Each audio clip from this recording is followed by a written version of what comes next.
I guess we can start. I think the mic is working. So today's speaker is Dr. Dmitry Voloshin at IDS CGP, and he's going to talk about cluster algebras and Poisson geometry. Yeah, thank you. Thank you for the invitation and for the introduction. So here's the plan of my talk.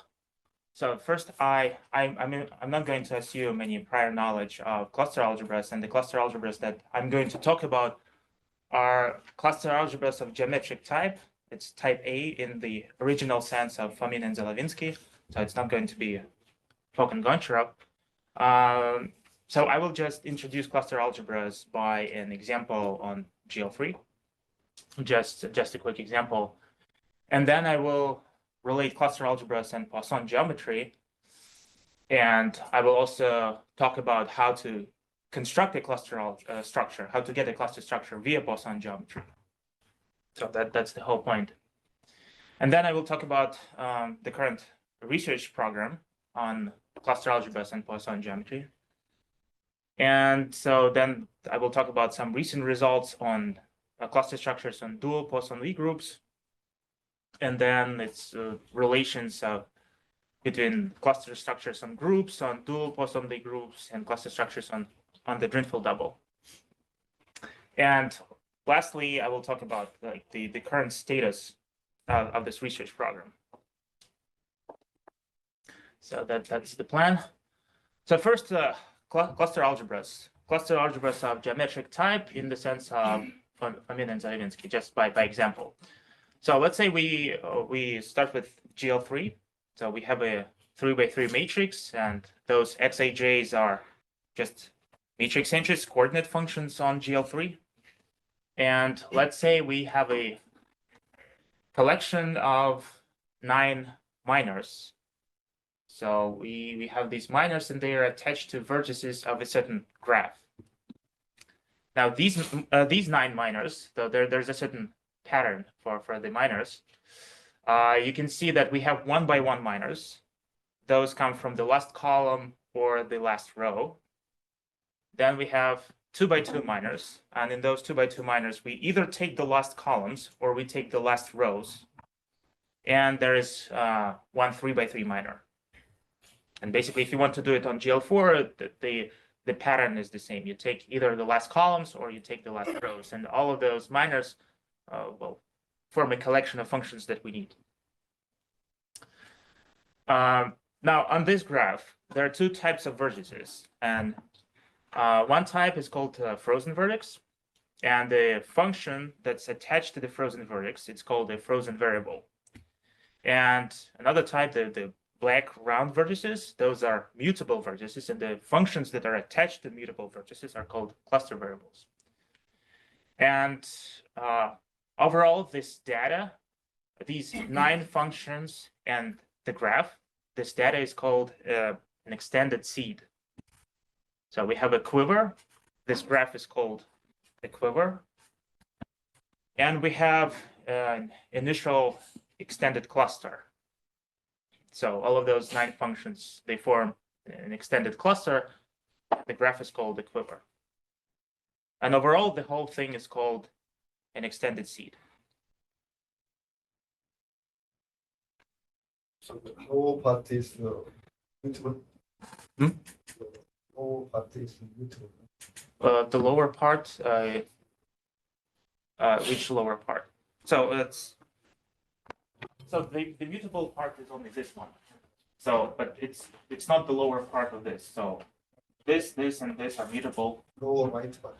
Yeah, lower right. Yes, yeah. So these are mutable and these are not mutable. How do we get the direction of the arrow? How do we get the direction? So in the picture there are arrows. Yeah. Arrows have directions. Yeah. Like it's determined to this direction, not the other way. How do we get the information from? Which one is the source? Which one is the target of the? Well, that's you can say that that's the whole point of the talk. How to get a quiver. Oh, okay. How to draw a quiver. So let's say I want to introduce a cluster algebra. So let's say the quiver is given, but then I will talk about how to get the quiver in the first place. So you will tell us how you got that quiver. It's not me who got that quiver, but it's possible to get it from a different way. So this cluster structure, it appeared in the theory of total positivity, actually, and total positivity was the main motivation for clusters theory. So what if let's say if all of these 9 minors are positive on a given matrix, then all minors of that matrix are positive. So it appeared in that context, this quiver. Okay, so now there is an important operation for cluster algebras. It's called the mutation. And so what the mutation does, it's a certain operation that one performs on seeds. And so what it does, we choose a cluster variable and we replace it with a new cluster variable via a certain pattern. And then we also update the quiver. So the easiest way is just show it by example. So we have this quiver and 9 variables. So let's say we want to mutate at x32. So what we do, we write down a so-called mutation relation or exchange relation for x32. Now, so the way we form the right-hand side of this relation, we look at the quiver. The quiver encodes the mutation relation. And the first term in this mutation relation, it's formed by the outgoing arrows. So you can see that this 2x2 minor, x22, x33, it has an arrow from x32, and then there is x31. So these two form the first term, and then the second term is formed by the outgoing arrows. Oh, sorry. So the first one is by outgoing, the second one is by incoming arrows. So that's how one forms the right-hand side of the mutation relation. Now on the left-hand side, we have the variable x32, the variable we started with, times something else. And whatever that else is a new cluster variable. So we write down the right-hand side based on the quiver. We divide it by x32. Whatever we get is a new cluster variable. So we replace x32 with this new 2x2 minor, but we also have to update the quiver.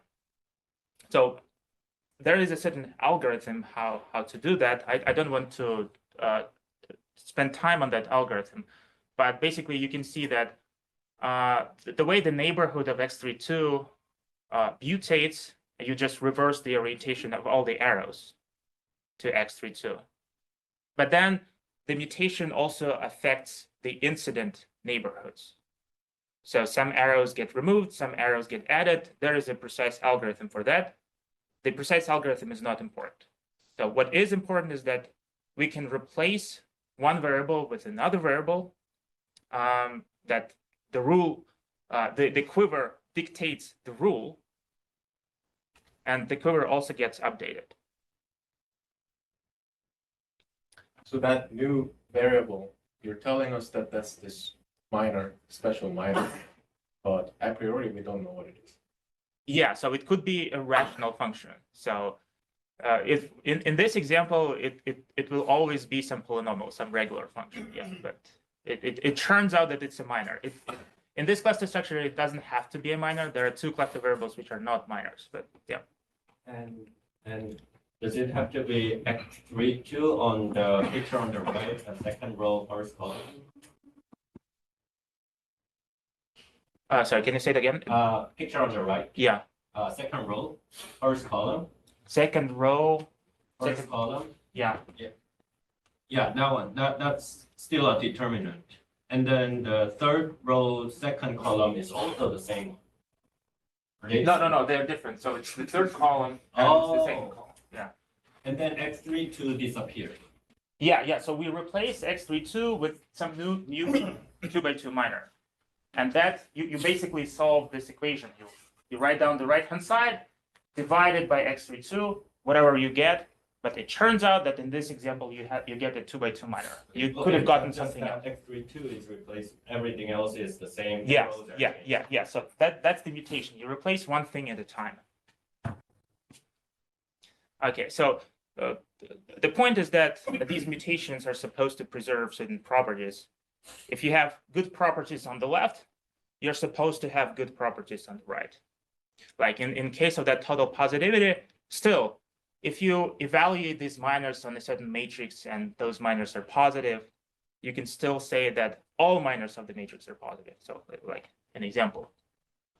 Okay. The new variable correspond to which part in the 3x3 matrix? You introduce Yeah. variable.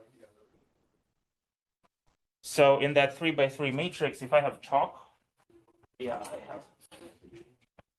Okay, so there are 3 entries. So we have, it's this one. New one, okay. Yeah. Why do you introduce new variable like that? That's x to 3 prime, right? But prime must be y is of this form. Yeah, so it's the way you write it, it's f, the notation is f prime. If you mutate some variable f, the new variable is denoted as f prime. So that is f prime. So you can say this is x32 prime. I don't know, why do you choose, okay, that way? Why do I choose this minor? Yeah. Well, I don't choose it, I get it. So I like computation. Yeah. So I first I Okay. write down the right hand side, Okay. Yeah, divided by x. Yeah. Okay, so let me introduce just a few definitions in this theory. So like in general, so let's say we have some field and we have some extended cluster, whatever that is. We have n cluster variables and m frozen variables. So a cluster structure is a collection of all possible seeds that one can get from a given one. So you start with some extended seed, like that one on the previous slide. You mutate it, you get new seeds. The collection of all of those seeds is called a cluster structure. It's just a collection of seeds. Now there's a notion of a cluster algebra. A cluster algebra, basically you collect all cluster and frozen variables that you can get, and you generate an algebra. So in this case, I generated over a field. And there is a notion of an upper cluster algebra. So for the upper cluster algebra, you look at all of these Laurent rings. And these are the first n variables are cluster variables in some seed. So n variables in some seed, cluster variables, and then you have m frozen variables. And you localize at the cluster variables.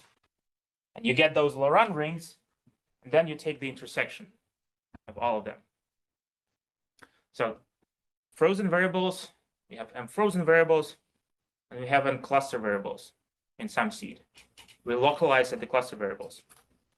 So there is an important theorem, the key theorem in this whole cluster theory is that the cluster algebra is a subalgebra of the upper cluster algebra. And so you see that you have these abstract definitions, and I think, well, the point of these algebras is to make concise statements. So that this theorem can be formulated just in this very concise way. There is an inclusion of algebras. Now, what it really means is that if you take any cluster variable, so according to this theorem, any cluster variable from any seed, it's supposed to belong to all of these Laurent rings. And these Laurent rings are generated, well, by different seeds. The cluster variable doesn't have to be in that seed. But it turns out that that cluster variable is a Laurent polynomial in terms of cluster variables from any other seed. So you might get some extended seeds that are far apart from one another. They're connected by mutation, but they are far away from one another.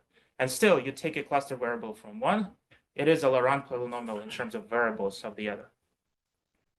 So I'm not going to use this statement, but I do need these notions of upper cluster algebra and cluster algebra. They are not same. Yeah, so in general, they're not the same. So, okay, so the program, so cluster algebras, as probably everyone knows, so they were introduced by Sergey Fomin and Andrei Zelevinsky 2 decades ago. And when they introduced those cluster algebras, they thought that, well, basically, if you have an interesting variety in Lie theory, it's supposed to carry the structure of a cluster algebra. What it means is that the coordinate ring of that variety equals the cluster algebra. So, for example, the cluster structure that I showed you before, the coordinate ring of GL3, so all polynomials in the matrix entries, it equals the cluster algebra. So in fact, for that cluster algebra, all matrix entries are cluster variables in some clusters. So, but usually for more complicated cases, we are only able to show that the coordinate ring equals the upper cluster algebra, not the cluster algebra. And so there are examples like double Broussard in Lie theory. We have cluster structures for them. We know that the upper cluster algebra equals the coordinate ring, but we still don't know whether cluster algebra equals the coordinate ring. Now, the question that you asked in the very beginning, how to get those arrows. So the question is, how do we get the cluster structure in the first place? How to construct it. So one answer is to use Poisson geometry. Okay, so that leads us to the second part.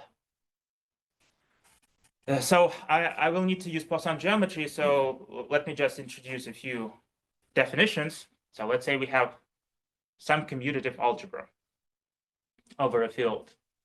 Now a Poisson bracket, it's a skew-symmetric bilinear form. It satisfies the Jacobi identity. It satisfies the product rule in each slot. So the Jacobi identity is, well, the same as in Lie theory. Then there is the product rule. So that's a Poisson bracket. Now, another important notion, two elements of an algebra are called log canonical if the Poisson bracket of those two elements is proportional to their product. So you compute the Poisson bracket, it turns out that it's A times B times a constant. Why is it called log canonical? If you write it in terms of logarithms, then it's just a constant.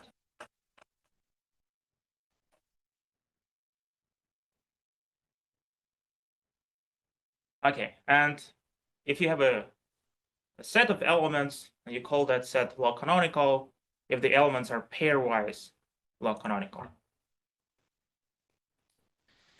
Now, in the context of cluster structures, we will care about extended seeds or extended clusters. So we say that if in the cluster structure, if all extended clusters are log canonical, then we say that the cluster structure is compatible with the Poisson bracket. So that's the key notions for the talk. Canonical coordinates is related to the idempotent structure. What's that idempotent structure? I don't know. Some pages is F squared equal F. Is that equivalent to one? General canonical coordinate means, okay, you can choose the basis such that Fi squared equal Fi idempotent. Okay, sorry. Yeah. Not sure. It is extended cluster of Poisson algebra. So Is it what is the meaning of extended cluster algebra? A cluster is log canonical. So let's say we had a coordinate ring on GL3, right? So we do have some ambient algebra, and so there we introduce a Poisson bracket there, and so the cluster variables live in that algebra, so we can still talk about log canonicity. So you have a Poisson bracket in some algebra. In that case, it's rational functions on GL3. There is a Poisson bracket. So yeah, but so we'll let's say let's do an example. It might be a bit more clear. So there is a very important observation in this theory. It was made by Misha Geffman, Misha Shapiro, and Alec Weinstein back in 2003. So let's say we go back to that extended seed. So it turns out that this extended cluster, these 9 functions, are log canonical with respect to a certain bracket. And that bracket is called the standard bracket for some reason. And I will explain later. So for example, there is some formula for that standard Poisson bracket. So it doesn't matter what the formula is for now.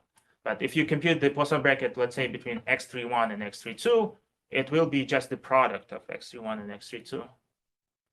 And similarly, let's say x23, x33, it's half the product, or the Poisson bracket between the function in the middle and x33 is just 0, etc. So these 9 functions are log canonical with respect to that bracket.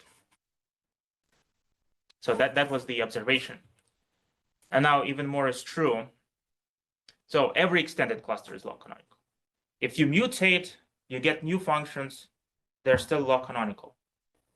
And when that happens, we say that the cluster structure is compatible with the Poisson bracket. And the second thing is that the frozen variables generate what's called Poisson prime ideals. So what this means is that if you take a frozen variable, you generate the principal ideal, and then the Poisson bracket between that principal ideal and whatever, anything else, it's inside, it lives inside that ideal. That's an algebraic statement.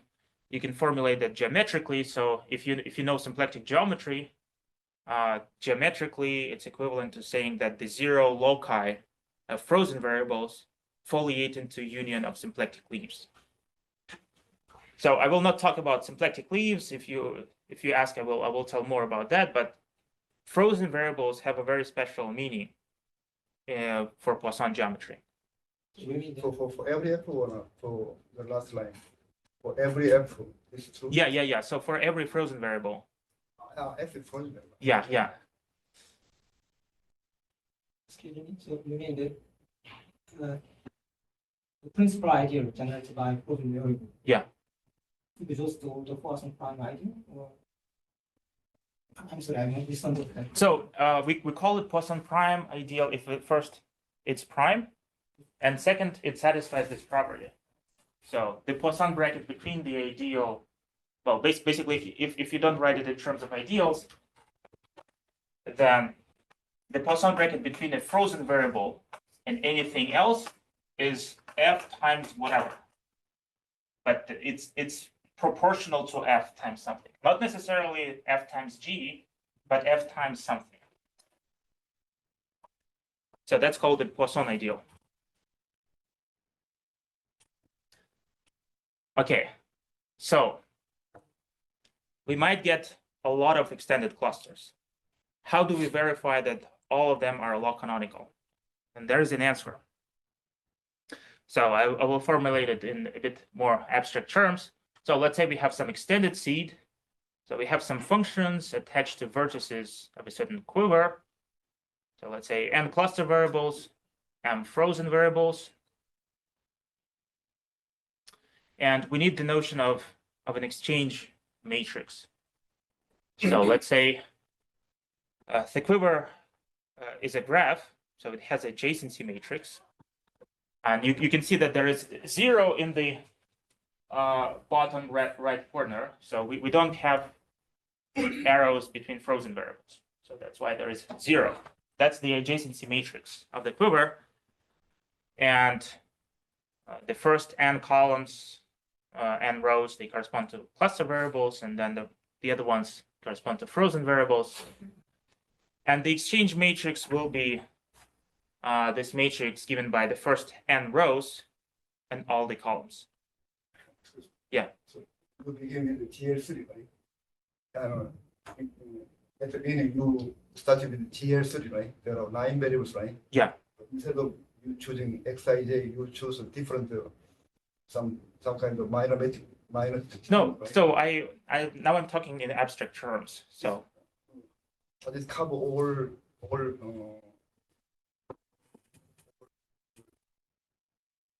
kind of variables. If you use this minor matrix determinant, right? Yeah. Then it can cover the all initial variables, some kind of Xij. yeah. So if I understand correctly, you can get all matrix entries by So mutation. there are 9 variables, right? Yeah. you chose different, right? As the choice of minor determinant, right? I choose different for what the, You still chose, okay, GL3 nine choice, right? The, I choose but choose for what?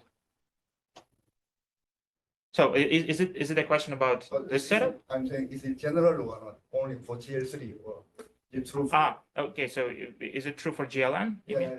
yeah. Okay. So for GLN, it's the same thing. Yeah.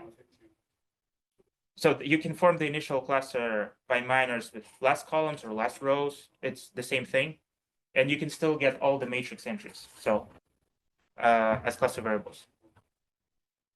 So okay. So here we talk in abstract terms. We have some cluster variables and we have some frozen variables. And instead of remembering the quiver, we can remember the exchange matrix. So it's the same information because we don't have arrows between frozen variables.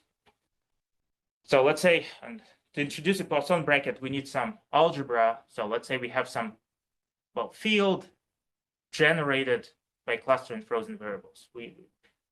Everything has to take place somewhere. And let's say we have a Poisson bracket. So the Poisson bracket is defined on that field. Now here is the theorem.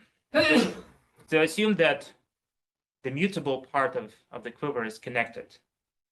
So that means if you remove all frozen vertices, you still get a connected graph. So assume that. Then the following statements are equivalent. So the exchange matrix has full rank, and the cluster structure is compatible with the Poisson bracket.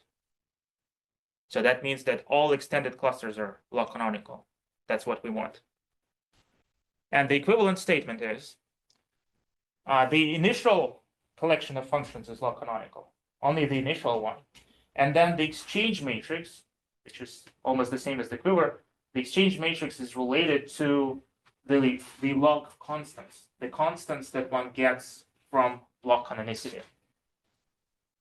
So this collection of functions is log canonical, so you pick up all of those constants from log canonicity and you form a matrix omega. And B times omega is supposed to be the scalar matrix, and then the rest is zeros. So to verify that you might get infinite number of extended clusters, but it suffices to verify that the initial one is log canonical and that the exchange matrix is related to the matrix of log constants via this compatibility equation. So that's a criteria. Now, and you can formulate that B doesn't have to have a full rank, and the quiver doesn't have to be connected. So you can formulate that in more general terms. So, but usually it is connected, and usually B has full rank. But the actual theorem is formulated in a more general way. Now, yeah. Could you explain once again what it means by mutable part of Q is connected? So if you get some quiver, so let's say here, some vertices, I don't know. So if you remove the frozen vertices, the squares, you're supposed to get a connected graph. So it's a minor assumption. If it's not true, then, well, you can see that in the compatibility equation, there's just a scalar matrix. If you have several components, you'll get several scalar matrices. So just for simplicity. So in that case, you'll get blocks of the. Yes, yeah. All right, so this theorem is actually very easy to prove, but it's very hard to observe this theorem. Oh, sorry, one question. When Yeah. you do the adjacency matrix, you come with the sign, the arrow. Yeah. It's a plus or minus one. Yeah. Okay. Now the theorem gives a way of constructing the cluster structure. So we can get the quiver based on that theorem. And here's a way. So let's say we want to construct a cluster structure on some variety. So we start with some variety, and we have n equals the dimension. And so here's an empirical algorithm that I personally use when I need to construct a cluster structure. So first we introduce some Poisson bracket in the field of rational functions on our variety. Second, we try to find the log canonical family of functions, some, well, hopefully regular functions in that variety. And if we succeed, it doesn't have to exist. There are examples when you have a Poisson bracket and the log canonical family just doesn't exist. But if it exists, you collect all of those log constants. You form a matrix omega out of those log constants. And then, well, we need to choose frozen variables. Which variables will be frozen and which variables will be clustered. And I said that frozen variables, well, this is also something that we observe in every example. Frozen variables form Poisson prime ideals. So you just check which variables are formed those ideals, and most likely it's the right choice of frozen variables. And that splits this number n. So n is the dimension of the variety. Once you determine which generate Poisson prime ideals, you can say, okay, I have those ones are that don't generate the ideals, they are cluster variables, the other ones will be frozen variables. And then you solve the compatibility equation. So you solve the equation with respect to the exchange matrix, which is the same as the equation for the quiver. And if you succeed, you get a cluster structure. Well, and then you can work, you can try to prove that the cluster algebra equals the coordinate ring, or the upper cluster algebra equals the coordinate ring, but at least you get a quiver. Is a step 2 always possible? No, fortunately. What's the question? So the question was, is it always possible to find the log canonical family? The answer is no. Yeah, but there is a conjecture that for certain varieties, for certain Poisson brackets, it's always possible. So that's what we work on. Okay, so you solve that equation, then the collection you started with, and this exchange matrix, that'll be the initial seed.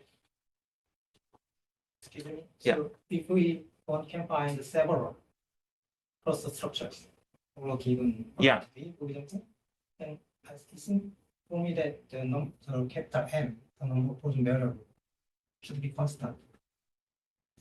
My question is, are there examples? It has two cluster structures and the number of Poisson variables are different. Number of frozen variables are different. Well, you can always freeze a cluster, a variable. You can always declare some variable frozen. If you Yeah, freeze some variable, then you get a smaller cluster. yeah. So, okay, so the answer is, I'd say no. If you want to preserve, let's say you want the coordinate ring equals upper cluster algebra, then I don't know examples, and there are reasons for that. Because those frozen variables, they carry certain Poisson geometric information. So there's zero loci affiliated to unions of symplectic leaves. If you have different numbers of frozen variables, then you carry different Poisson geometric information, but you have the same Poisson bracket. So the Poisson geometric information has to be the same. So it's supposed to be the same number. Yeah, but also it's an empirical algorithm. So I'm saying that the frozen variables will be those that are Poisson prime ideals. So this is something we observe in examples. We are trying to construct a cluster structure, and okay, which ones have to be frozen, which ones have to be clustered. And this is how we do that. This is something we observe in every example, but there is no theorem that says a variable is frozen if and only if it forms a Poisson prime ideal. There is nothing like that. So there is something deeper here, that some deeper connection that we don't know of. But why is being a frozen variable related to that? But it turns out it turns out to be the right choice in every single example.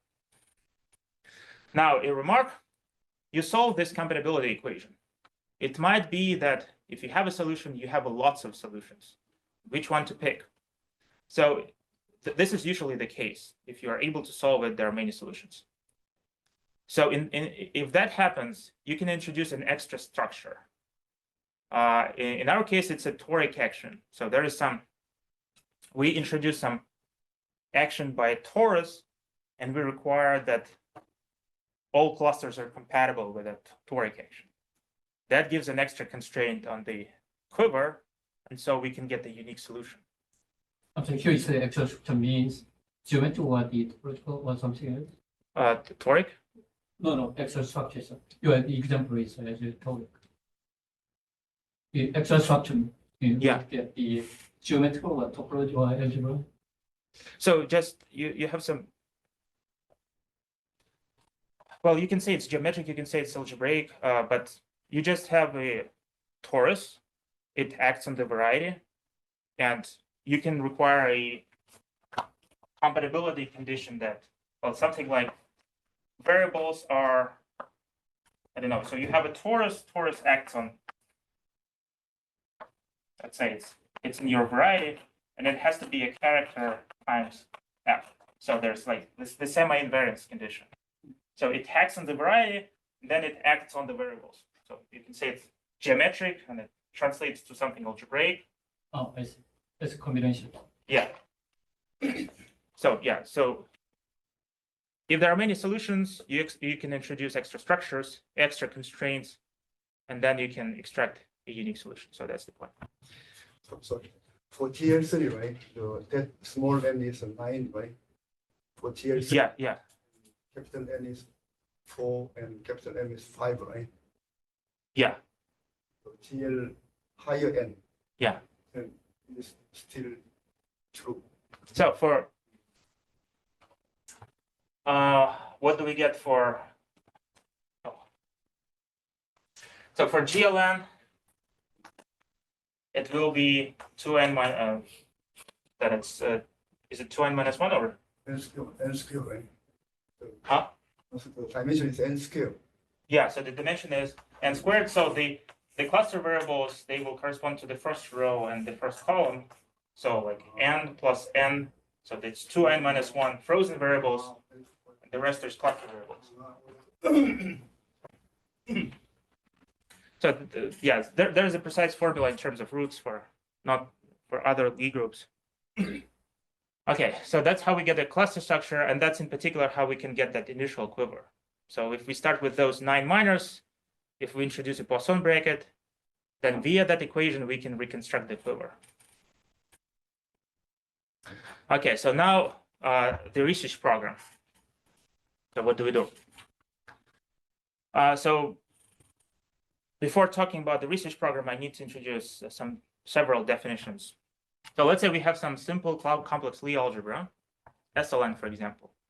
We have a set of simple roots. We have the Cartan subalgebra.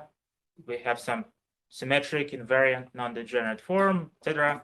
So everything is as usual in Lie theory. Now, so there is an important notion of a Belavin-Drinfeld triple. So what is that? You pick two subsets of the set of simple roots, gamma 1 and gamma 2, and some map little gamma between those subsets of roots. And that map is required to be an nilpotent isometry. Now, what is an isometry? It's clear. There is an inner product on the simple roots. Nilpotent means that if you keep applying gamma, eventually the domain is empty. So if you take some alpha from gamma 1, you keep applying gamma to alpha, and eventually it's not in gamma 1. So this is an important combinatorial data. You have two subsets of roots, and you have a map between those subsets. Now there is another notion, a Belavin-Drinfeld quadruple. That's when you have a triple, and you have a certain linear map from the Cartan subalgebra to itself. So this R0 is that linear map. It's required to satisfy these two equations. So the first equation is R0 plus the adjoint to R0 is the identity map. And the second one, R0 composed with 1 minus gamma applied to alpha has to be alpha from gamma 1. So those are equations for R0. So now, eventually cluster structures will be parameterized by Belavin-Drinfeld triples. So Poisson brackets are parameterized by, well, the Poisson brackets that we study, they are parameterized by Belavan-Drinfeld quadruples. But it turns out that the resulting compatible cluster structures, they do not depend on this extra data, on this R0. So the Poisson brackets will depend on all the four, but the cluster structures will depend only on the triple. So this R0 is not that important. It's important for the Poisson bracket, not for cluster structures. So just a quick example to visualize this data. So let's say we have SL4, and in SL4 we have three roots, three simple roots.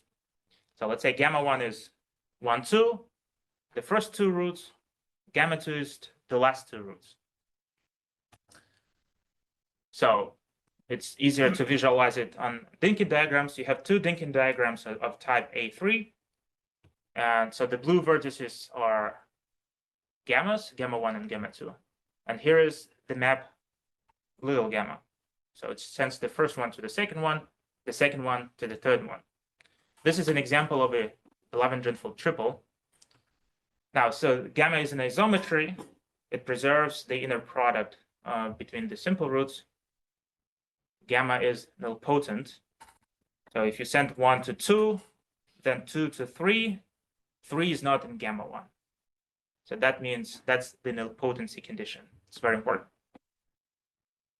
So that's the Belavan-Drinfeld data. Now, let's say we have some connected, simply connected, simple complex algebraic group. So SLN, for example. So here is what happens. So we have a Belavan-Drinfeld pair. That's a pair of triples. You have one Belavan-Drinfeld triple and another Belavan-Drinfeld triple. Well, we have these subscripts R and C. They don't mean much. They are there for historical reasons now. So there is a classification of some Poisson brackets given by Belavan and Drinfeld back in 1982. And that's there's a class of Poisson brackets that's parameterized by these Belavan-Drinfeld quadruples. And actually beyond that class, we don't know any classification. So that's the only class that's classified, that we know how to describe the moduli space. So each one is a triple. Yeah. So one triple and another triple. What combine C, R and C? So R is just a notation. So it's just for historical reasons. R meant rows and C meant columns. So there was a combinatorial construction and they were important for that. Yeah, but for now it's just indices. Now, we get three families of objects out of one pair. So first one, we have the group itself, and there is some Poisson bracket that depends on the pair. So I will show you the formula, but later. So there is some that depends on this root data. So there is another object, it's called the Drinfeld double. And in these examples, the Drinfeld double is just G cross G. But it doesn't have to be G cross G, but for these Poisson brackets, you can choose it as G cross G. It also has some Poisson bracket. And another important example, well, another object that we study, it comes from the so-called dual Poisson Lie group. I will not talk about dual Poisson Lie groups, but basically there is another Poisson bracket on the group, and it depends on one triple, not on two triples, but just on one. And it's denoted as dagger. Well, it's related to the so-called dual Poisson Lie theorem. Now, I'm not giving formulas, but at least I can tell you how all of those objects are related to one another. And by related, I mean that there are maps that preserve Poisson brackets. There are Poisson maps. So the first one is related to the second one via the diagonal embedding. So the group G embeds diagonally into G cross G. It turns out that this embedding is Poisson.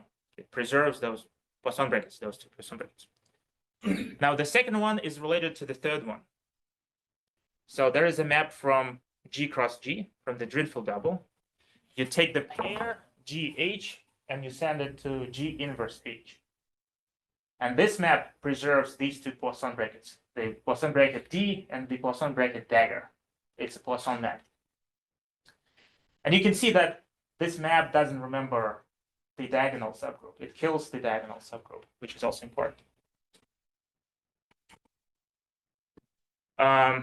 So that's how those objects are related. And Your gamma R and gamma C are specific BD triples or any pair of BD? any pair. So this is just an index. It doesn't mean anything. Is a BD triple corresponds to classical Young distribution? I mean, Yes. matrices? I will talk about that. Yeah. Okay. So what we want, we do know formulas for those brackets, but what we want to construct compatible cluster structures. Well, actually, it turns out that cluster structures have to be generalized. So the mutation relations will be slightly more general than just two terms in the right-hand side, but that's the current research. So with each of those objects, with each pair of Belhaven-Drinfeld triples, we want to associate a compatible cluster structure. The conjecture is that it's always possible to do. For this particular class of Poisson brackets, it is always possible to do. That's the conjecture. And we also require, so that was the initial requirement of Fomin and Zelevinsky, that the coordinate ring has to be equal, well, at least to the upper cluster algebra, not to the cluster algebra as everyone initially hoped, but at least the upper cluster algebra. So that's the second requirement. So that's the research. So PD is 2 times of dimension of G, right? Yeah. But then coordinate ring is HC bar. Yeah, well, yeah, so the coordinate ring of each of those objects is supposed to be equal to the upper cluster algebra, whatever cluster structure you have. So that's the research program. So in the previous page, you showed the algorithm to find compatible Yeah, cluster structure. So the assumption was that the variety was finite dimension. Yeah. Right. So is it also well known or possible to extend to infinite dimensional varieties? maybe. I don't know if people have done anything about that, but why not? Maybe. Sorry. Do you have any relationship between this Drinfeld double and Opel Drinfeld double? So these objects are related to quantum groups, right? So this is, if gamma R equals gamma C, you get Poisson-Lie groups, and Poisson-Lie groups are quasi-classical limits of quantum groups.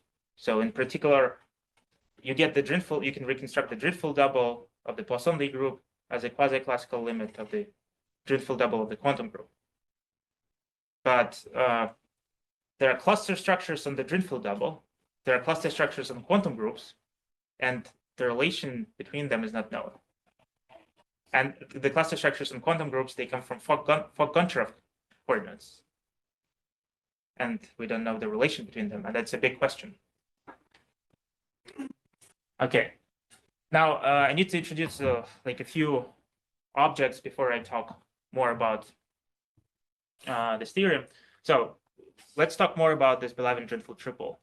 There is gamma 1 and gamma 2, two subsets of the set of simple roots, and there is a map between them.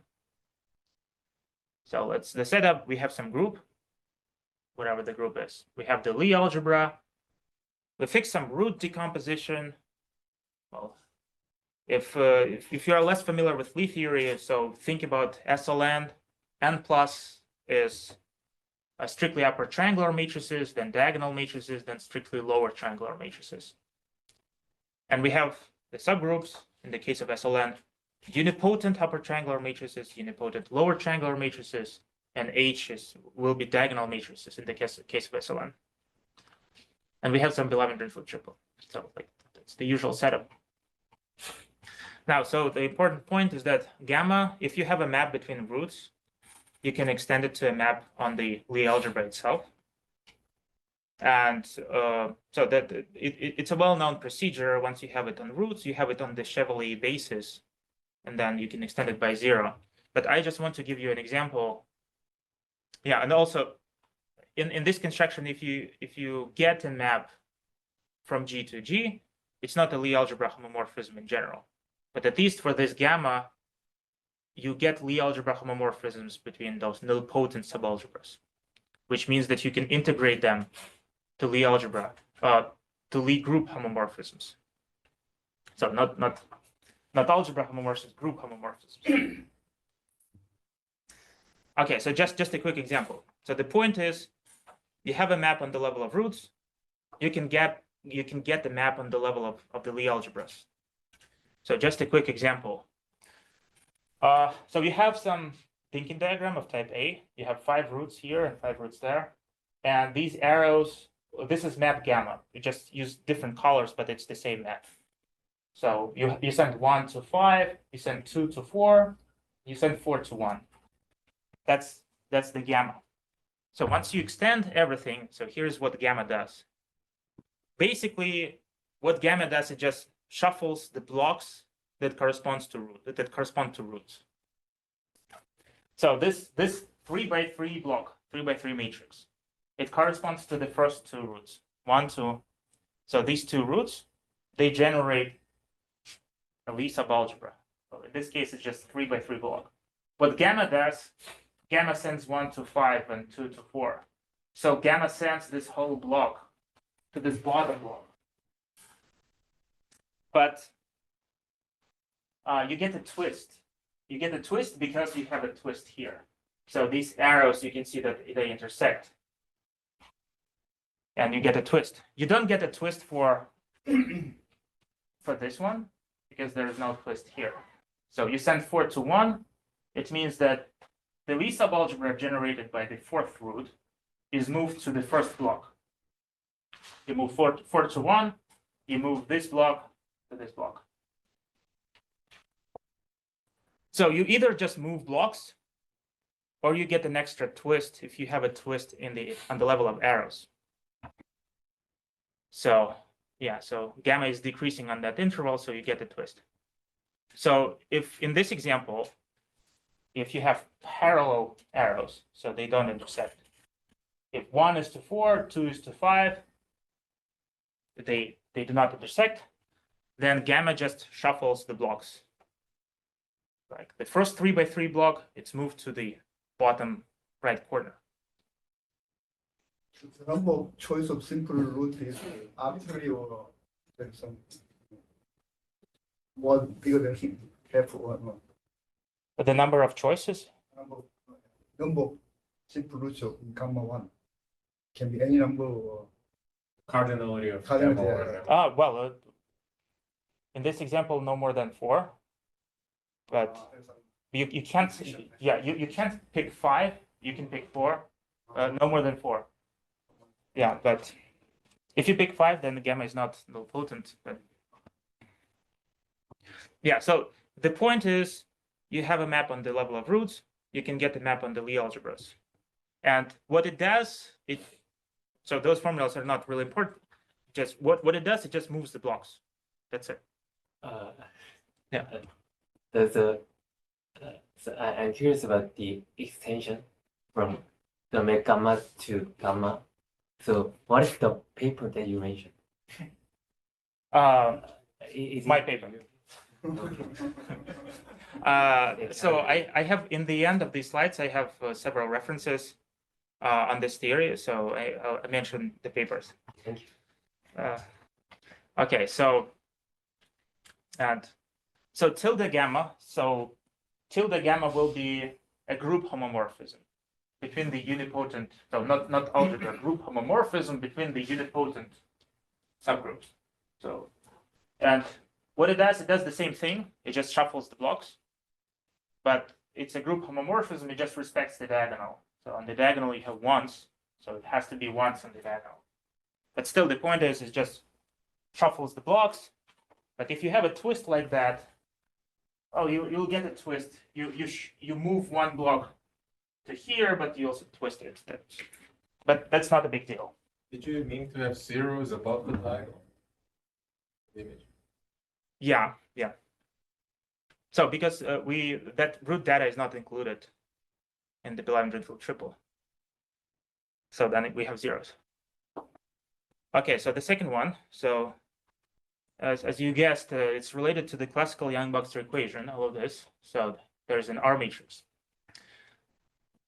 Now, all of these three Poisson brackets, they depend on the Belavan-Drinfeld triple, but more precisely, they depend on the R matrix.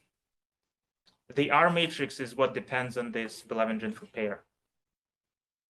Now, so there's the way they classified Poisson brackets, they classified certain what's called R matrices. Just a linear map from G to G, it satisfies a certain equation.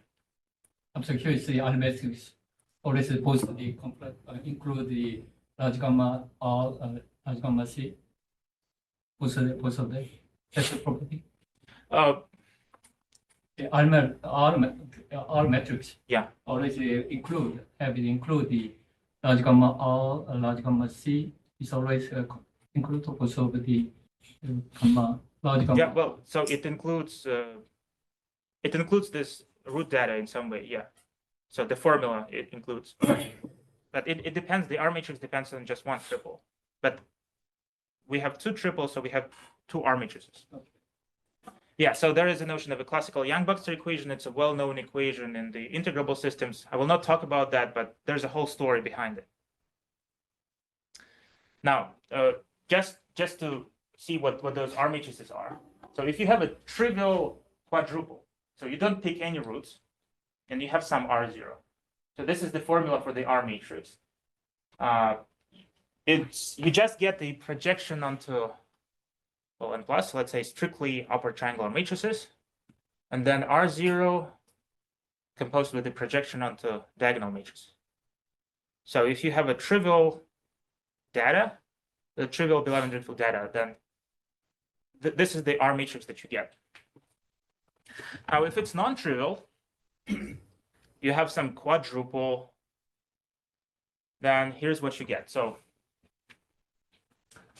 you get the standard part plus, well, those gammas, and I said that gamma can be extended from roots to the algebra itself. So gamma over 1 minus gamma. This is the projection onto strictly upper triangular matrices minus, this is the adjoint, and the projection onto strictly lower triangular matrices. What is the size of the matrix, R matrix? What is the size? The size of the R matrix, well, it is a linear map from the Lie algebra to the Lie algebra. So it's So why is get a minus sign over? well, I didn't choose the minus sign, so it's like there is a story how to get these R matrices. So there is a way of deriving those R matrices, and you get the minus sign in the process. So I don't think there is a simple explanation for that negative sign. It's only case of the classical. Yeah, but not quantum R matrices. Yes, I think there would be some very sensitive sign or this kind of things for quantum case. Is it? For quantum case, so there's a This would be very sensitive issue. Some kind this kind of braiding in the entire braiding for half edge.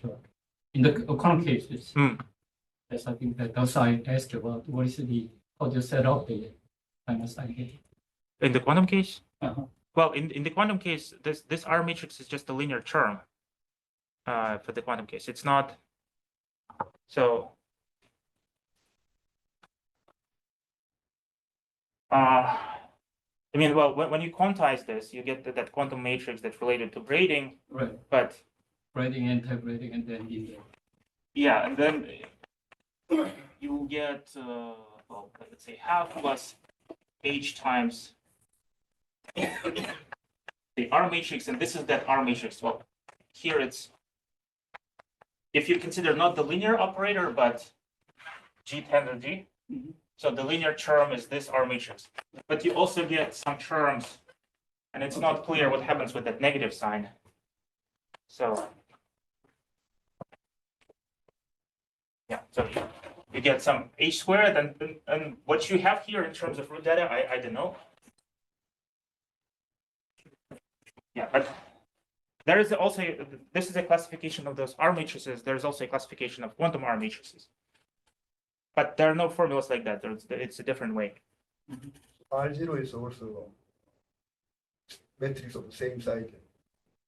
Yeah, well, yeah, R0 R is from where to where? I forgot. R0 is from where to where? from the Cartan to the Cartan. So But not the whole real. yeah, so R restricted to the Cartan is R0. Then they are all operators on the algebra, right? Yeah, yeah. So pi 0 and the Yeah, so pi 0, it's a projection from G to the Cartan. then okay. Yeah. Okay, and then, Yeah. All right, so just a quick notation. When the Bellevin-Drinfeld data is trivial, we don't pick any roots. Then the notation for the brackets, so I will just write STD standard.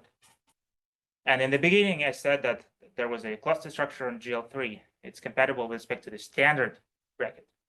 So standard means the Bellevin-Drinfeld data is trivial. So just a quick notation. So we have gamma. Gamma can be extended to Lie algebras. And we have these R matrices. So it's not that the formula is important for, it's important that I think that the point of view that I take is that you can deform a bracket. So you start with some standard bracket, you introduce some root data, and in some sense it deforms, the root data deforms the bracket from the standard one to some non-standard one. So via this term. so define the bracket or Yes, I will. did you will you? Yeah, I will show you a formula. Oh, yeah. So again, the formula will not be that important, but so let's say in the case of groups, so there are 3 Poisson brackets. Let me show you one of them. So let's say on GLN, it's not difficult to write it for other Lie groups, but for simplicity for GLN, let's say. So we have a form, the trace form, and another notion that I need, the gradient. So if you have some function on GLN, you can form a matrix of its partial derivatives. That'll be the gradient. Now here's a formula for the Poisson bracket on GLN. And you can see here those R matrices. So here and here. And well, basically, 2 terms are very similar to one another, except that here you have X on the right and there you have X on the left. X is Well, just the point. point on GLN. Okay, the 10 x f is size is n square by n square or The size of what? 10 x f. Yeah. This n by n.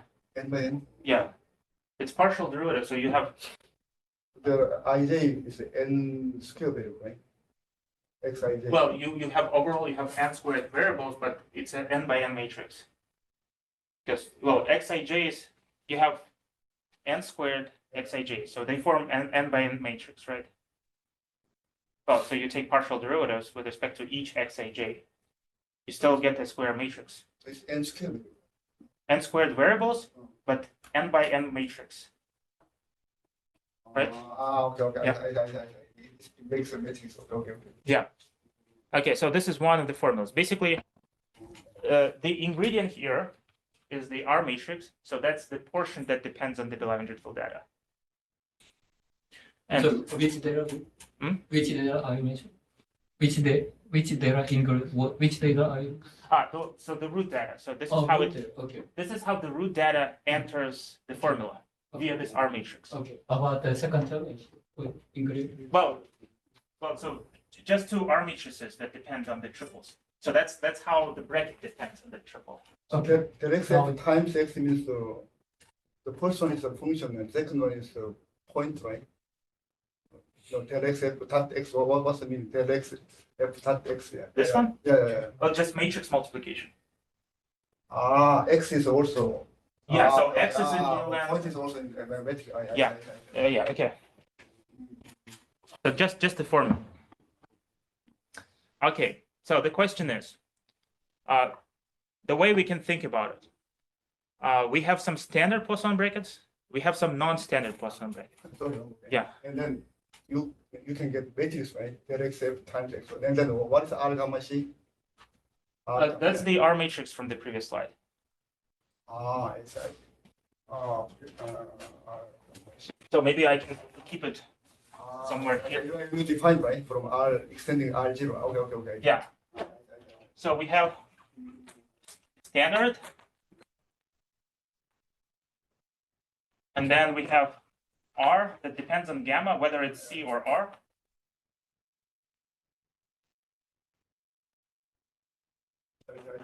Yeah, okay, I'll just keep it here, just for reference. Okay, so we have some standard brackets. They correspond to empty data. And you can say that the root data deforms the Poisson bracket.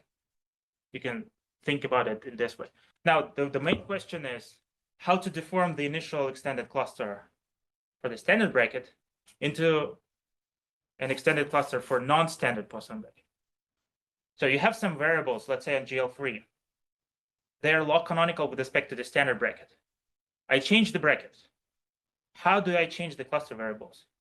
I want to preserve log canonicity. I still want them to be log canonical, but now with respect to a new bracket. So that's the question. How do you deform one to another? Now, so the answer is, and it's a very recent answer. So we just simply construct a map, a birational Poisson map.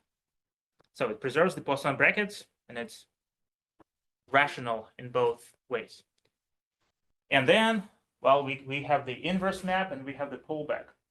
So we have some log canonical functions here. We'll just use the pullback and we'll get some functions here. So that's very simple. Well, why is called R standard? Because it's the Belevin-Rintzel triple is trivial. So these R matrices, they are parameterized by gamma. So, but there is one gamma in which you pick empty sets. Yeah. So R standard is the upper triangular matrix. R standard. yeah. Okay, so empty. So here you see present the same idea as the Poisson, private, the ideal case only you can. Well, no. So you don't preserve. So it's not quite a Poisson isomorphism because it's a rational map. So it has a domain. So you get an isomorphism between open dense sets, but not between the whole thing, the whole variety. So low part, you did not say anything about the modified cases. Gamma part Well, I didn't give you an example with gamma R. That's what you mean? Yeah, I will give an example of a cluster compatible with this non-standard. Yeah, I will get it, but I want to show you how to derive it actually. So the point is that, so this is what we do now. This is actually very recent. It was done differently in the past, but this is very, very recent idea because it's a highly non-trivial observation that such a map exists at all. And actually, so it exists for the Rintzel double, it exists for the dagger. There are different maps, but they all exist. It's a highly non-trivial observation. So what I want to do, I want to just show how it all works. We get this map. I showed you a log canonical cluster for the standard bracket on GL3. I will show you how to use this map to get the log canonical thing up here. There is a nuance. The map is rational. So if you apply the pullback, you get rational function. So, but we'll deal with that nuance. Okay, good. Yeah. Okay, so that's the idea. Now let me show you what the map is. Let's say in case of GLN, the formula is the same for other Lie types, basically. But let's say GLN. So it all depends on the Gauss decomposition. So if you have an element from GLN, you can decompose it into unipotent upper triangular matrix, diagonal matrix, unipotent lower triangular matrix. So you have a Gauss decomposition. Now, an important ingredient, there are two maps from unipotent upper triangular matrices to unipotent upper triangular matrices. That's rho R will depend on gamma R. There is rho C will depend on gamma C, from unipotent lower to unipotent lower. And so here's So the U is from standard to this one. from standard to non-standard. Yeah. Okay, so this rho R, it's an infinite product. And here you have gamma R. Well, I said that gamma R can be extended. So here gamma R is a group homomorphism from n plus to n plus. And I, well, you compose gamma R I times. So here, the nilpotency is important here, because the nilpotency makes this product finite. So I forgot your definition of gamma theta. So it's a group homomorphism. Yeah, so It's fine, I understand. Now I yeah, okay. Okay, so that's rho sub R. There's rho sub C star. Star just means that you take the adjoint of gamma. And the product is in the opposite direction. Okay. So here's what the map is. So you have X here, you have X there. On the left, you multiply it by this upper triangular matrix. W naught is the longest Weil group element. And on the right, you multiply it by, well, some lower triangular matrix. That depends on the gamma. Yeah, so the theorem is, oh, I told you that the brackets depend on R0, but the cluster structures don't. So if you pick the same R0 for this bracket and for this bracket, if you pick the same R0, then this map is Poisson. It preserves Poisson brackets. And the second point, unfortunately, not always rational. So this map is rational, the inverse is rational, if and only if the triple is what's called aperiodic. So aperiodic means that this gamma R, longest Weil group element, gamma C star, longest Weil group element is nilpotent. So it depends on the nilpotency of some other map. Well, and if you imagine how to compute the inverse, there is a formula for the inverse. But if you imagine how to compute that, you have W naught and you have gamma. Then again, you have W naught and you have gamma, etc. So the existence of the rational inverse depends on the nilpotency of this map. So this is one of the issues in this theorem. So there is this idea, just use the map, just pull back. But this map is not rational for some Beloven-Drinfeld pairs. That's a big issue in this approach. But anyway, at least for some, we can get a cluster structure. Now, so this formula is not in any paper. So this formula, I discovered this formula just recently. There was a paper in 2023 where this formula is, well, described as via some complicated approach. There's no like closed formula. So it's a closed formula, yeah. So you use the map from one field to another field. Well, you can take, the pullback is a map between fields, yeah. So you have a map on the level of varieties. The pullback is a map, well, between the fields. Field map, right? Yeah. Well, it is a, well, a homomorphism between fields A home field or field. of rational, well, yeah, so that's like the usual way you define the pullback. The field homomorphism means the No, not, identity. so you apply it to some rational function and you evaluate it on some element. So that's the same as f evaluated on this u of x. So you have a map between varieties. I use that from variety. Yeah, yeah. Okay, so 10 minutes. I just have 10 minutes, okay. Okay, so what I hope to get, just an example how it works, okay. So let's go back to that cluster in GL3. And let's pick some Beloven-Drinfeld pair. So let's say gamma R is the same as gamma C. We just sent 1 to 2, the first root to the second root. I gave you the formula for this U. If you write down what it actually is in this example, that's what you get. So it's the identity matrix plus some rational function, and then the identity matrix plus some other rational function. The important observation here, and it's always true, in the denominators, we have frozen variables from the left. You see that this determinant is a frozen variable, is this one frozen variable. And x13 is this frozen variable. And it's not a coincidence. This is always the case, and it's important that it's always the case. Now, nuance, as I said, it's a rational function. So we want to get a cluster made of polynomials. But if we just apply a pullback, we get rational functions. So that there's a slight nuance. So cluster and frozen variables have to be regular functions. So we apply, we get rational functions. We just extract the numerators. But then the question is, what happens with the quiver? Okay, so let's just look at some neighborhood. Let's go back to x32.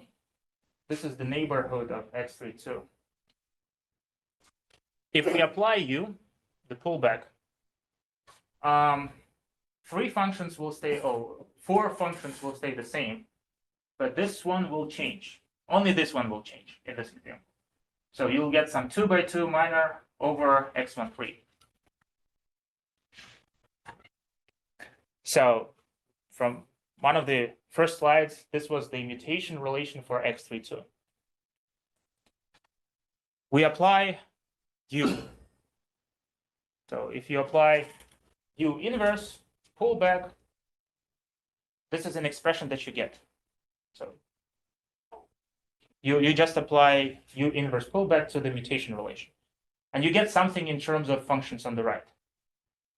Now, you get a rational expression. So let's say you multiply both sides by x13. You get something else. Now, what you get, it's supposed to be a mutation relation for this quiver. You want to get a quiver for this non-standard Poisson bracket. So it's supposed to be a mutation relation for x32. But since you multiply both sides by x13, you get x13 here. So you get an extra arrow. So the point is that we just apply the pullback to get a log canonical collection of functions. But since it's rational and we want regular, well, we'll get extra arrows. So in the end, if you do all of that, you get a lot of new arrows. And it's the simplest example, and yet you get a lot of arrows. But also, one thing that you can observe is that we have fewer frozen variables. So these two variables, they were in the denominators, but now they are cluster variables here. So you can actually mutate them. There is actually a mutation, and it gives you a polynomial, and still you get log canonical things, etc. So these variables are special. They're called marked. Oh, that's the way I call them. So these marked variables, so first of all, they appear in the denominators. Second, they are frozen on the left, but they're cluster variables on the right. So they're special variables. So that's how it's done. And of course, you can explain those arrows via the algorithm that I showed. You can just solve for the quiver. But another way of explaining that, if you already have one quiver and you have a map, so this is how you can explain the arrows. So there are two ways of explaining those extra arrows. So yeah, so another thing, another feature of this map, it's a quasi-isomorphism.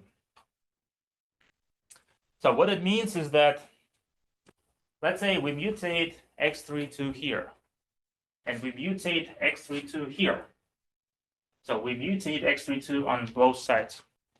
Now, what happens with U? How does U act on those new variables? It turns out that it acts in a very simple manner. So this is the mutation of x32 on the right. You apply the pullback of u. And it turns out that you get the mutation on the left. Well, probably times something, times those marked variables. So you have mutation on the right, mutation on the left, times possibly a monomial in those marked variables. So the point here, this is an extra property. So these maps U, they actually preserve all three structures. You have variety, you have a variety. The map is birational. You have a Poisson structure, the map is Poisson. And you have a cluster structure, you have a quasi-isomorphism. So it means that here I just mutated at x32. If you keep mutating, you can mutate as far as you want. The map U will still have this simple form. It's equivariant with respect to mutations. You mutate these two at the same vertices. U still has the same form. You apply U to something in here, you get something from here times those two variables. Some monomial in those two variables, special variables. Okay. Excuse me. So Yeah. how many cluster variables in the pattern? Well, you can count it 6. I mean the total. I think The total infinite. left hand side. So on how many cluster variables here? Is it finite type? Yeah. So this one is finite type. That one is infinite type.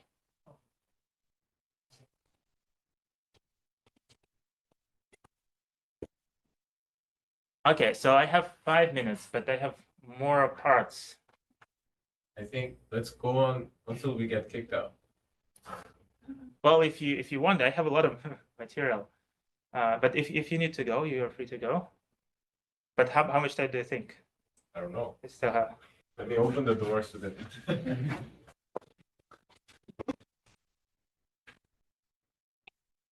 For example, here, if you choose a gamma R, gamma C, then they are all canonical Poisson. They give Poisson bracket, right? Canonical. What do you mean canonical? Canonical Poisson bracket? Yeah. Bracket is sometimes Xi, X. For any choice of gamma R, gamma C. Yeah. You find the Poisson bracket, right? Yeah. That is canonical, right? Well, canonical in what? So It's defined by canonical. Poisson bracket is canonical if it satisfies something, right? the Poisson bracket satisfies something. Yes. In this case, for any choice of gamma, gamma C. Yeah. You define the Poisson bracket, right? Yeah. That is canonical one. The canonicalness is about a set of functions, not. Well, the Poisson bracket itself. Given Yeah. a Poisson bracket, I some set of functions are Some called- function. Okay. And then modify. Okay, go ahead. yeah, but if you want a break, maybe I don't need a break, but if you want, because it's been 90 minutes, Let's just go on. let's just go on. Okay. So that's the point. So you can derive those brackets. So those formulas are not random. There is a procedure. It's a long story how to derive those formulas from actually very general premises. Okay, now the next part I wanted to describe the dagger one. And the dagger one, it's my very recent paper. So, and I want to contrast those two structures: the structure on the group without the dagger, the structure with the dagger. So this was the formula for the bracket. Well, for some reason, instead of X, I will write U. So U is, we use U for when we have the dagger. There's a reason for that. So now instead of X, just have U. So there's the trace form, there's a matrix of partial derivatives, and then those are matrices. And so here's the formula for the dagger one. It can be derived. And I think the only thing to observe here is that you have commutators instead of these, well, this is called the left gradient and this is called the right gradient. And instead of that, you have commutators. So at least you can say that conjugation plays a certain role in the construction of this cluster structure. So conjugation has to play a certain role. You only use gamma C on one. Yeah, so it depends on the N1 triple. And you see there's only one R matrix here. There's no same one. And also there is a reason for that. So one can derive this formula. And just second matrix just disappears. So you are left with one. But it's possible to derive this formula. Okay, so that's the Poisson bracket. Now, I will describe the cluster variables, but I just want to compare it to the cluster variables that we know. So this is a cluster structure on GL4, compatible with the standard Poisson bracket. So you see that it's similar to the quiver on GL3. It's just that it's on GL4. What I want to observe here is that the quiver is made of two collections of flag minors. So what are flag minors? So the functions that are attached to these vertices, they are minors in which you pick the last columns. So like U14, for example, U14 is here. You pick the last column. This 2x2 determinant, you have the third and the fourth rows. It's this minor, last columns. So that's this triangle. And then the functions attached to these vertices, they're flag minors when you pick last rows. So like U42, for example, U42, it's the last row, it's this one, but it's the last row.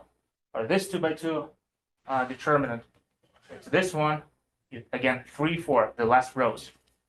So two sets of flag minors. That's the observation that I want to make.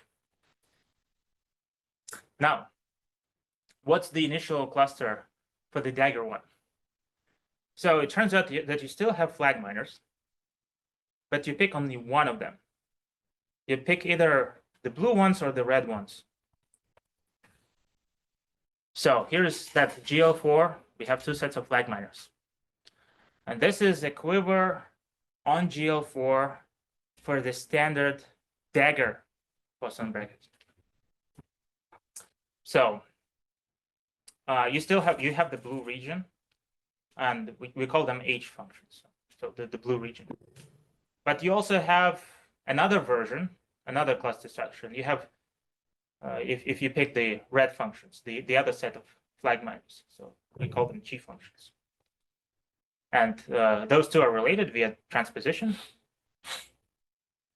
Now you also get, you see that some variables, there are three variables that are isolated frozen variables. We call them C functions. So the C functions are characters. So you have GLN has some standard representation, and these are characters of the wedge powers of that representation. So basically what it's saying is that C1 is the trace of U. C2 is trace of U squared minus trace of squared U, and so on. So these characters, if you write down the formulas, is just combinations of traces of powers of U.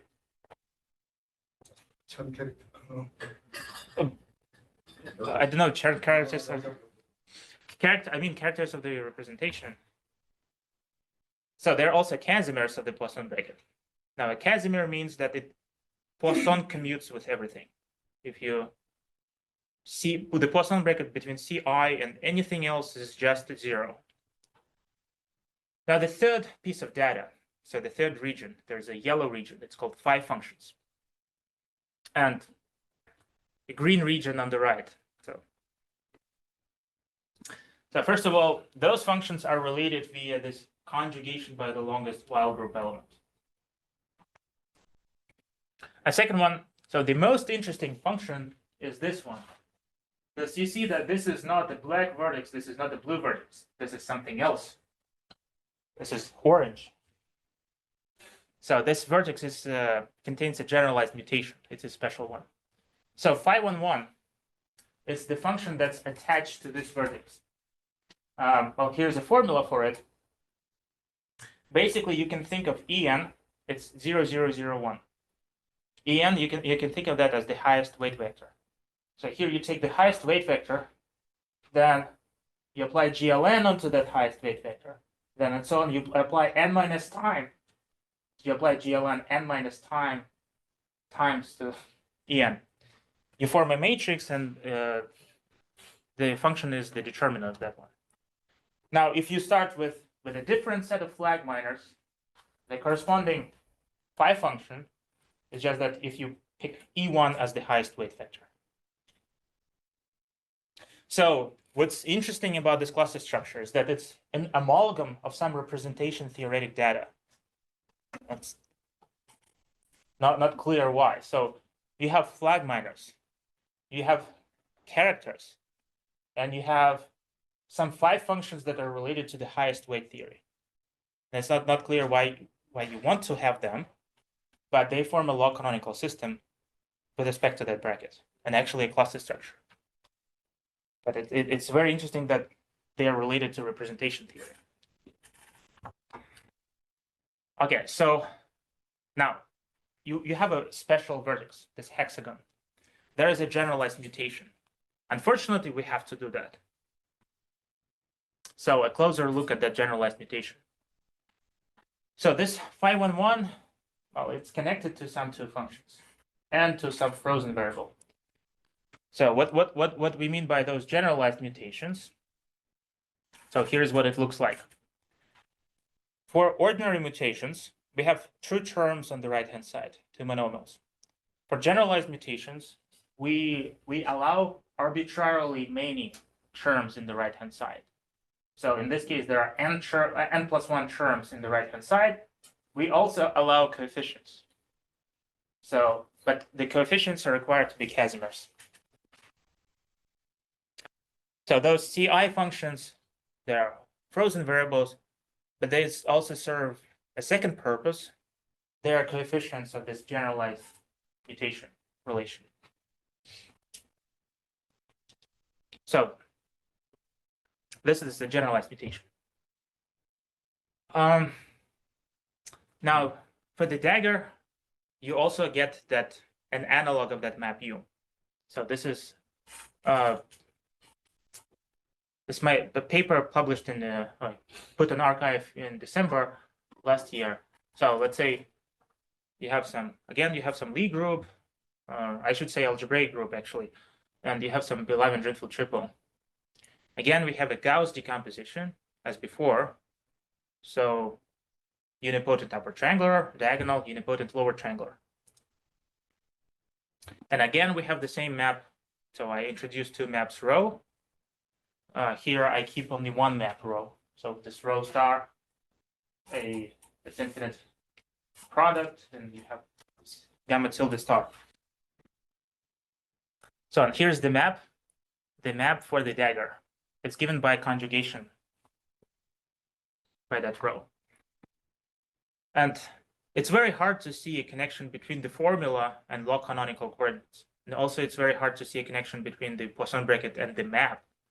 But at least in the formula for the Poisson bracket, you have commutators. And in the formula for this map, you have a conjugation. At least that's the connection. But the connection is actually very non-trivial.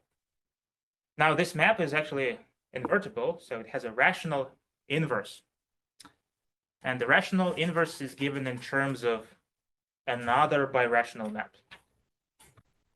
So there exists some birational map f sub h, and it satisfies this equation. This equation can be solved recursively, and the solution exists just because gamma is nilpotent. And then the inverse of Q, the inverse of this map, is given in terms of this map. So the formula is not that important, but there is a rational inverse, and there are no constraints on the Belavan-Drinfeld data in this case. So again, the theorem by myself and Misha Geffner is that this map is Poisson, and also it is a quasi-isomorphism. When G is SLN or GLN, when it's SLN or GLN, we know a cluster structure, and it's a quasi-isomorphism. So quasi-isomorphism means you mutate both, and this map is a monomial transformation. So that's what happens for the dagger one. And lastly, the Drinfeld double. And I will also just describe the regions. Now, so for those Poisson varieties, those three objects, so I introduced relations between those objects. So the group is related to the Drinfeld double, it's just a diagonal embedding. Then the Drinfeld double, this GLN cross GLN, is related to the dagger via this map. X, Y is sent to X inverse Y. So that's also why I use this U. So U is actually X inverse Y. So let's say GL3. So there was a quiver on GL3. There is a quiver on GL3 compatible with the dagger Poisson bracket. So there are two structures. So what you get for the double. Now, I don't want to give formulas for the cluster variables, but at least I want to give you the regions. So you still have flag minors. You have the red flag minors. You have the blue flag minors. You have the Casimirs. And you have the phi functions. And the double also has one extra region that relates all of those three. So otherwise, you see that there is no, they're separate regions, and there is a new region that relates them. So something in between flag minors. The point of the Drinfeld double in the theory, in Poisson geometry, the Drinfeld double contains the group and its Poisson dual.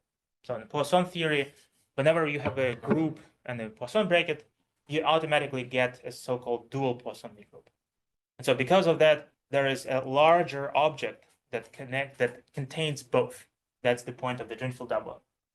And in terms of cluster structures, it's also the case that the Drinfeld double, the cluster structure in the Drinfeld double contains both. Now, so these three regions, if you change the Belevan-Drinfeld pair, these three regions will not change. They will stay the same. What changes are just the flag minors. The flag minors become different if you change the Belevan-Drinfeld triple. Now, how to see the cluster structure on GL3? So if you said, I said that GL3 is just the diagonal embedding. So you have coordinates x, y in GLN cross GLN. So if you set x equals y, you kill this middle part, and then you glue those two triangles together, and you recover this quiver. So, and if you change the Belevan-Drinfeld data, if you change the dimension, still the same is true. You set x equals y, you restrict yourself to the diagonal subgroup. That'll kill the middle part, you just glue together. So that's always true. Now, the relation to the dagger. The dagger is in some different extended cluster. You have to mutate, actually. You mutate, and you will actually see the dagger structure. So by this, I mean that these variables, they will be functions of x inverse y. So they are functions, everything is a function of x and y, but you mutate, they will become functions of x inverse y. So that's how you can recover the dagger. Actually, so if you, for non-trivial Belevan-Drinfeld triples, the mutation sequence is very complicated. So this is conferred only for n equals 3 and 4. And I mean, it's hard to control those mutation sequences. They are very long. But basically, that's the idea. You can see both cluster structures inside the Drinfeld double.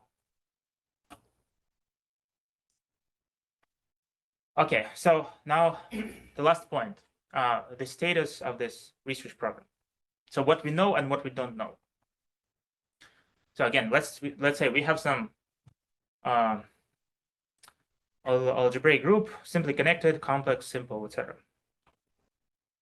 So what we know about the trivial Belevan-Drinfeld data. So for the group, we know all Lie types. This is actually an old work by Fomin and Zelevinsky. They described clusters for total positivity for all Lie types. They work for Poisson geometry also. For the Drinfeld double and for the dagger, we only know type A. The problem is we don't know what to do with the phi functions. So I described the dagger cluster structure. It's some combination of representation theoretic data, but it's actually it's not clear how to generalize that to other Lie types. Phi functions are related to the highest weight theory, but it's not clear what the formula should be for other Lie types. And it's not clear whether it exists at all. Now, if you have non-trivial Pelayo-Drinfeld data, so what we know, basically only type A is published, but we basically know all Lie types for aperiodic triples. So there's some condition on the root data. And that condition is necessary because, so the inverse map, you remember I used the inverse map, but it's not rational when this is not a periodic.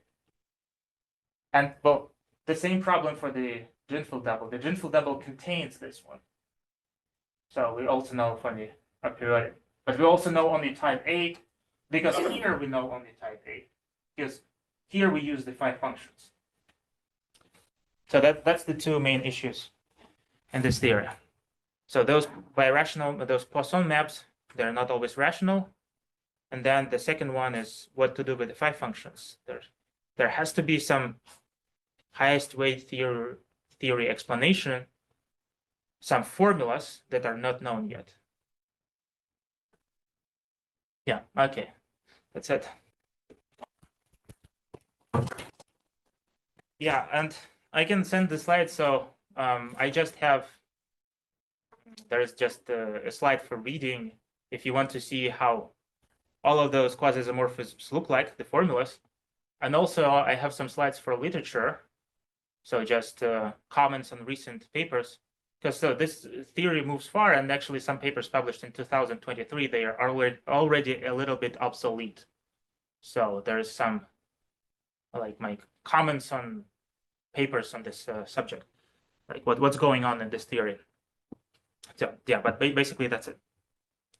Yeah, so do you have any questions? Let me first start with